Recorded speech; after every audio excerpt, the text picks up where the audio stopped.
Cette nuit, tu pourrais être en train de commettre une erreur qu'au Japon on ne permettrait jamais.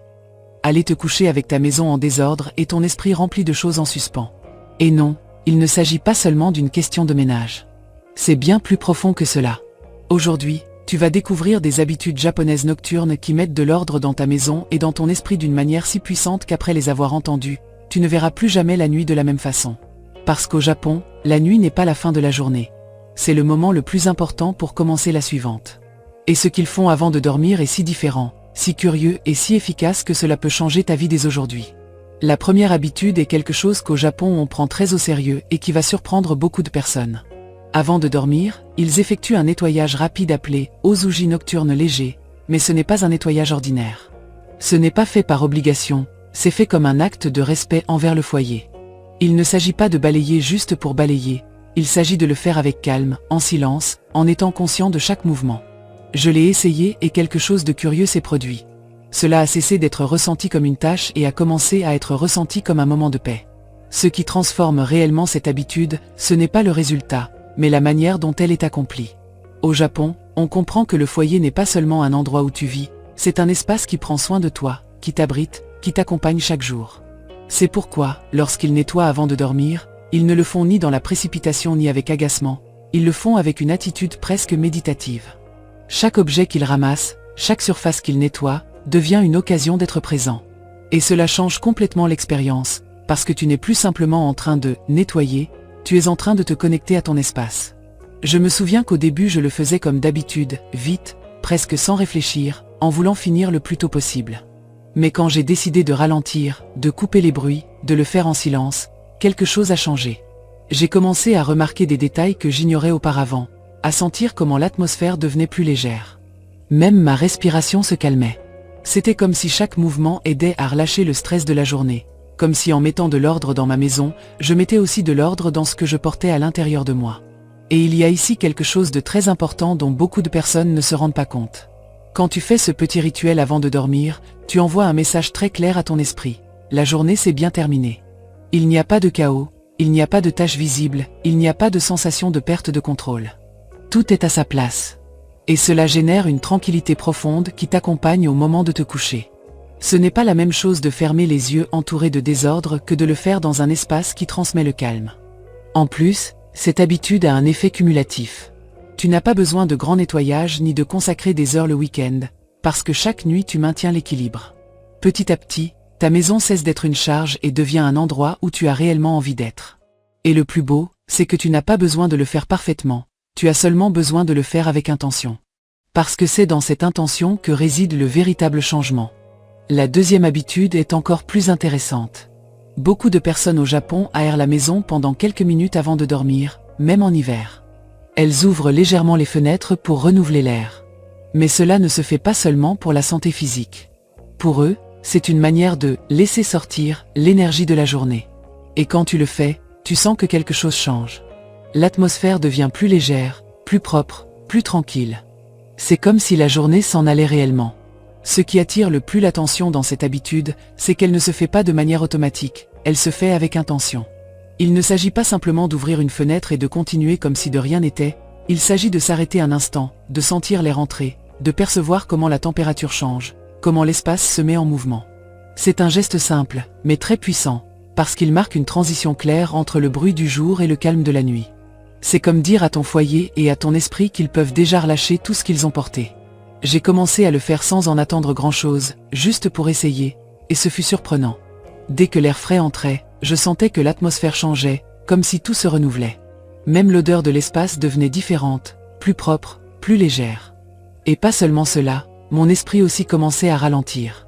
C'était comme si ce petit geste aidait à éclaircir les pensées, à libérer des tensions que je ne savais même pas que j'avais. Au Japon, ce geste a aussi une signification plus profonde. On croit que les espaces accumulent ce que nous vivons pendant la journée, non seulement sur le plan physique, mais aussi sur le plan émotionnel. C'est pour cela qu'ouvrir les fenêtres avant de dormir est une manière de permettre à tout cela de sortir, de ne pas rester enfermé avec toi pendant la nuit. Et même si tu ne le vois pas, tu le ressens. Parce que le repos change lorsque l'atmosphère se sent réellement propre. Tu n'as pas besoin de tout ouvrir ni de le faire pendant longtemps. Parfois, seulement quelques minutes suffisent. L'important est de le faire avec conscience, sans se presser, en te permettant d'être présente dans cet instant. Tu peux accompagner cela de silence, d'une lumière douce, même d'une respiration plus profonde. Et peu à peu, cette habitude devient un signal pour ton corps qu'il est temps de se détendre. C'est incroyable de voir comment quelque chose d'aussi simple peut avoir autant d'impact. Parce qu'il ne s'agit pas seulement d'air frais, il s'agit de créer un espace où ton esprit peut se reposer sans charge. Et quand tu commences à le faire chaque nuit, ta maison cesse de paraître lourde et commence à sembler vivante, légère, en équilibre.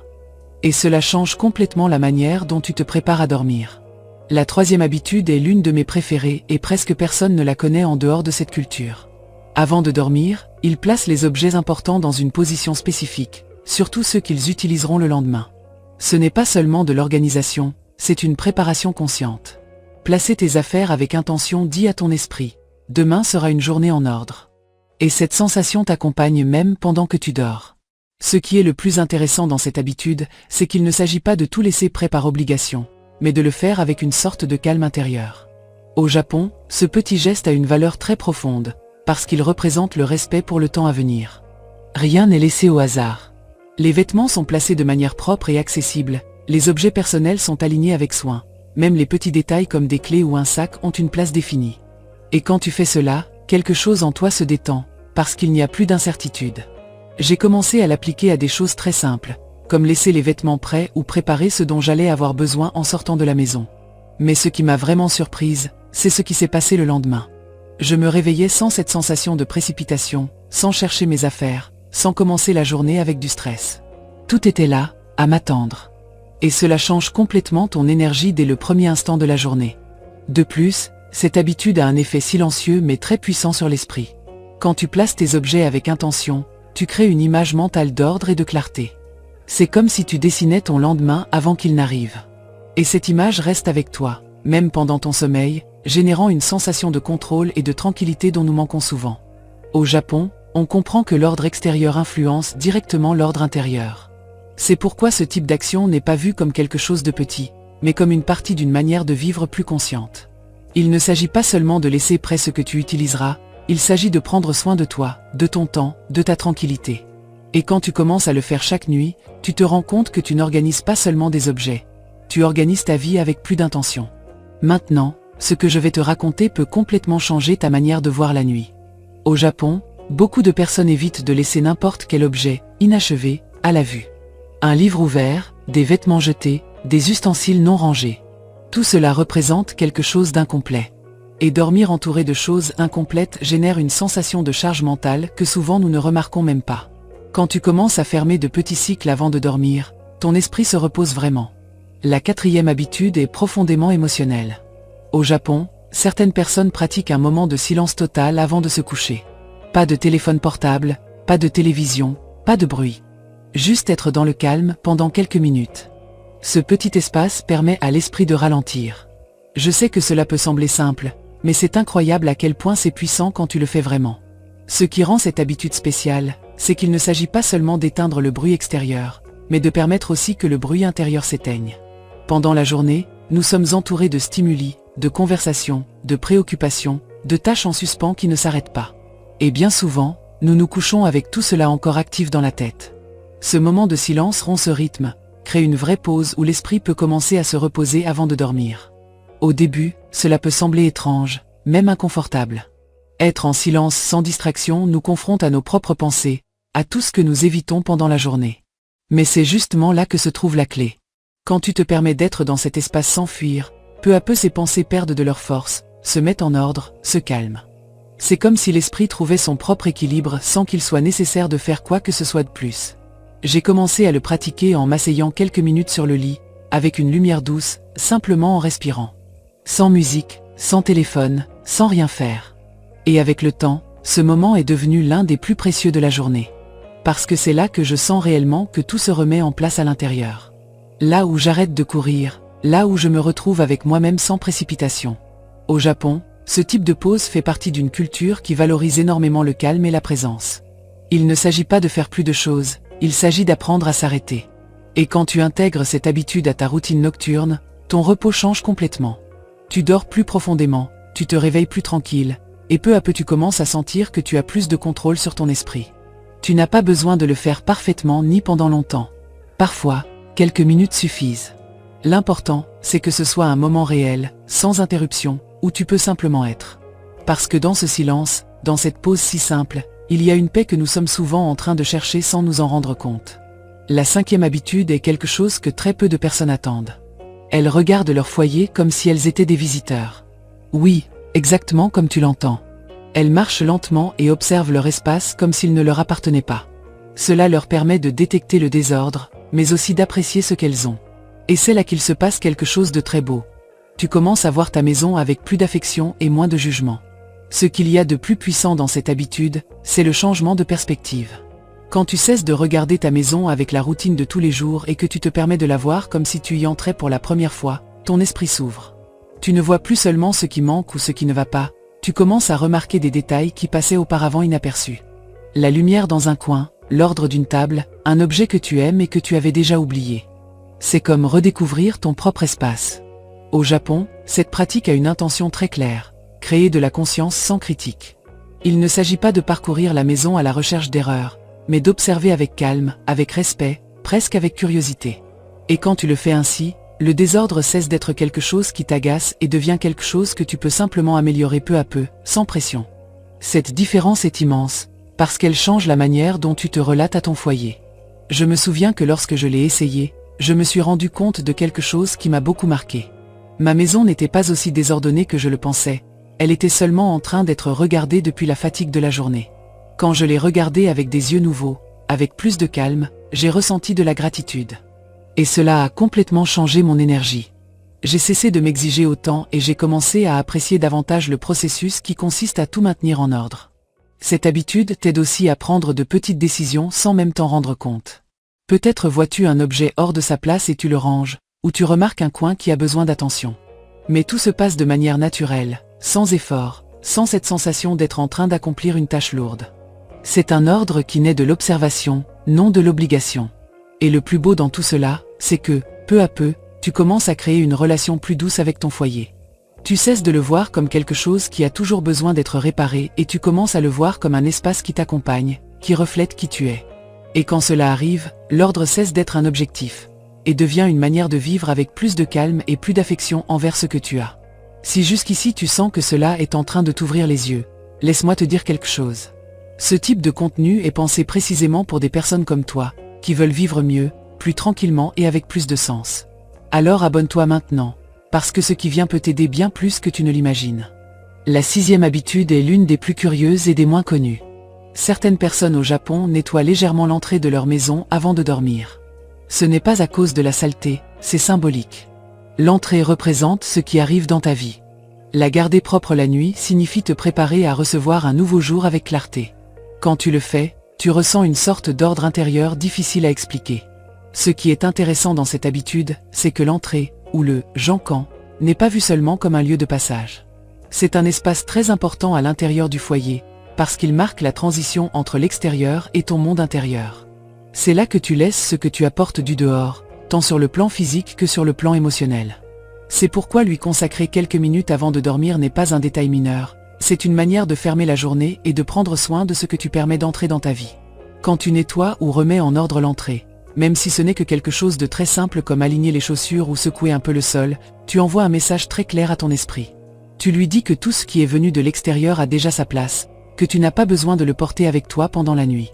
Et cela génère une sensation de repos beaucoup plus profonde, parce que tu n'es pas seulement en train de mettre de l'ordre dans ta maison, tu es en train de lâcher ce dont tu n'as plus besoin. Je l'ai essayé un soir presque par curiosité, sans rien attendre de spécial. Mais en le faisant avec calme, en silence, j'ai remarqué quelque chose de différent. C'était comme si ce petit geste fermait la journée d'une manière plus complète. Je suis allé dormir avec une sensation de légèreté que je n'avais pas ressentie auparavant, comme si tout était à sa place, non seulement dehors, mais aussi à l'intérieur de moi. Au Japon, ce type d'action est rempli de signification. Il ne cherche ni la perfection ni une propreté extrême, il cherche l'harmonie. Et l'entrée, étant le premier point de contact avec le foyer, a un poids spécial. La maintenir en ordre est une manière de prendre soin de cette harmonie, de créer un espace qui t'accueille chaque jour avec tranquillité. Tu n'as pas besoin de faire quoi que ce soit de compliqué. Il suffit d'y consacrer quelques minutes, de le faire avec intention, sans te presser. Peut-être remettre en ordre, nettoyer un peu, observer. Et peu à peu, Ce geste devient un rituel qui t'aide à fermer la journée avec calme. Parce que quand tu prends soin de la porte par laquelle tout entre dans ta vie, tu prends aussi soin de la manière dont tu veux te sentir au commencement d'un nouveau jour. La 7e habitude à avoir avec l'esprit. Avant de dormir, beaucoup de personnes écrivent ce qui les préoccupe ou ce qu'elles ont en suspens. Elles ne le font pas pour le résoudre, elles le font pour le sortir de leur tête. Ce geste si simple évite que tu te couches en tournant sans cesse autour des mêmes pensées. C'est comme dire à ton esprit, maintenant, tu peux te reposer. Ce qui rend cette habitude si spéciale, c'est qu'elle ne cherche ni la perfection ni des réponses, seulement à libérer. Pendant la journée, nous accumulons des idées, des tâches, des préoccupations qui se répètent encore et encore dans l'esprit. Et quand la nuit arrive, au lieu de s'éteindre, elle s'intensifie souvent. Les écrire sur le papier crée une sorte de sortie, comme si tout ce bruit trouvait un endroit où rester sans avoir besoin de continuer à tourner à l'intérieur de toi. Au Japon, ce type de pratique est vécu avec beaucoup de naturel, presque comme une extension du soin personnel. Il ne s'agit pas de tenir un journal parfait ni d'écrire des pages complètes. Parfois, quelques phrases, quelques mots isolés, même une simple liste suffisent. Ce qui est important, ce n'est pas la manière dont tu l'écris, mais l'acte de lâcher prise. Quand tu le fais, tu sens comment l'esprit commence à se détendre, comme s'il cessait de soutenir tout en même temps. Je me souviens qu'au début je doutais qu'une chose aussi simple puisse aider. Mais la première fois que j'ai écrit ce qui me préoccupait avant de dormir, j'ai remarqué la différence. Mon esprit a cessé de répéter les mêmes idées encore et encore. C'était comme si, en les voyant sur le papier, elles perdaient de leur force, comme si elles n'avaient plus besoin de tourner à l'intérieur de moi pour être rappelées. Cette habitude a aussi quelque chose de très puissant. Elle te permet de séparer le moment du repos du moment de la résolution. Souvent, nous essayons de tout résoudre juste avant de dormir, et cela n'active l'esprit que davantage. En revanche, quand tu écris, tu donnes à ton esprit la permission de faire une pause. Tu lui dis que ce qui est important est déjà dehors, qu'il n'a pas besoin de continuer à insister. Tu n'as pas besoin de beaucoup de temps ni d'un endroit spécial. Cela peut être dans un simple carnet, avec une lumière douce, en silence. L'important est de le faire avec intention, comme une petite clôture mentale de la journée. Et quand tu en fais une habitude, petit à petit tu commences à remarquer que tu dors plus tranquillement, que tu te lèves avec plus de clarté, et que ce poids que tu portais dans ta tête n'est plus le même. Parce que parfois, la seule chose dont nous avons besoin pour nous reposer vraiment, c'est de cesser de tout porter à l'intérieur. Et maintenant, nous arrivons à l'une des habitudes les plus puissantes de toutes. Avant de dormir, il remercie en silence. Rien de grand, rien de parfait. Quelque chose de simple. Quelque chose de réel. Cela peut être le fait que tu aies eu un moment tranquille, que ta maison soit calme, que tu sois ici en train d'écouter cela. Cette habitude change complètement la manière dont tu t'endors. Parce que quand tu termines la journée avec gratitude, ton esprit cesse de se concentrer sur ce qui manque, et commence à valoriser ce que tu as déjà. Ce qu'il y a de plus profond dans cette habitude, c'est qu'elle ne dépend pas de la manière dont ta journée s'est passée. Même dans les jours difficiles, il y a toujours quelque chose de petit que l'on peut remercier. Et quand tu choisis de le faire, ne serait-ce que pendant quelques secondes, ton esprit change de direction. Il cesse de chercher des problèmes, il cesse de revoir ce qui n'a pas bien tourné, et il commence à reconnaître ce qui, lui, a bien été présent. Ce changement, même s'il paraît minime, a un impact énorme sur la manière dont tu te sens avant de dormir. Au Japon, cette pratique est très liée à une manière de vivre plus consciente, plus connectée au quotidien. Aucun rituel compliqué n'est nécessaire, ni des mots spécifiques. C'est un moment intime, silencieux, où tu reconnais simplement quelque chose de bon. Cela peut être le repos que tu vas bientôt avoir, une conversation, un repas, même le simple fait d'être arrivé jusqu'à la fin de la journée. Et quand tu fais cela avec sincérité, cela se ressent. Je l'ai intégré peu à peu, sans pression, presque comme une expérience. Et ce que j'ai remarqué, c'est que mes nuits ont commencé à être plus paisibles. J'ai cessé de me coucher avec cette sensation qu'il manquait quelque chose, que la journée n'avait pas été suffisante. À la place, j'ai commencé à ressentir une clôture, comme si la journée avait eu du sens, même sans être parfaite. Cette sensation de clôture a beaucoup de valeur, parce qu'elle donne à ton esprit un point final, une vraie pause. En plus, cette habitude a un effet qui va au-delà de la nuit. Quand tu prends l'habitude de remercier avant de dormir, tu commences à vivre la journée d'une autre manière. Ton attention change, tu commences à remarquer davantage de choses positives, davantage de moments simples qui auparavant passaient inaperçus. C'est comme si tu entraînais ton esprit à voir ce qui est là, au lieu de voir ce qui manque. Tu n'as besoin ni de temps supplémentaire ni d'effort. Seulement d'un moment de silence, peut-être avec les yeux fermés, en respirant calmement. Et dans cet instant, choisir une pensée qui te relie à ce que tu as. Parce que quand tu fais cela chaque nuit, Peu à peu tu construis une sensation de paix qui ne dépend pas de ce qui se passe à l'extérieur. Et cette paix, c'est ce qui transforme réellement la manière dont tu te reposes et la manière dont tu te réveilles le lendemain. Je veux que tu gardes quelque chose de très important. Tu n'as pas besoin de tout faire parfaitement. Tu n'as pas besoin d'appliquer les 8 habitudes dès aujourd'hui. Commence par une seule. Celle qui t'a le plus touché. Celle que tu sens pouvoir faire cette nuit même. Parce que le changement ne vient pas du fait de tout faire. Il vient du fait de le faire avec constance. Nous arrivons à la fin, mais pour toi ce n'est que le commencement. Parce que quand tu transformes tes nuits, tu transformes tes jours. Et quand ton foyer se sent en paix, ton esprit se repose lui aussi. Si ce contenu t'a fait ressentir quelque chose, s'il t'a aidé à voir ta routine autrement, abonne-toi maintenant, laisse un j'aime et dis-moi dans les commentaires laquelle de ces habitudes tu vas essayer aujourd'hui. J'adorerais te lire, t'accompagner et continuer à grandir avec toi. Et souviens-toi de ceci, il ne s'agit pas seulement de mettre de l'ordre dans ta maison. Il s'agit de créer un espace où toi, tu peux te sentir en paix, chaque nuit, sans bruit, sans charge, sans précipitation. Et cela vaut plus que n'importe quoi.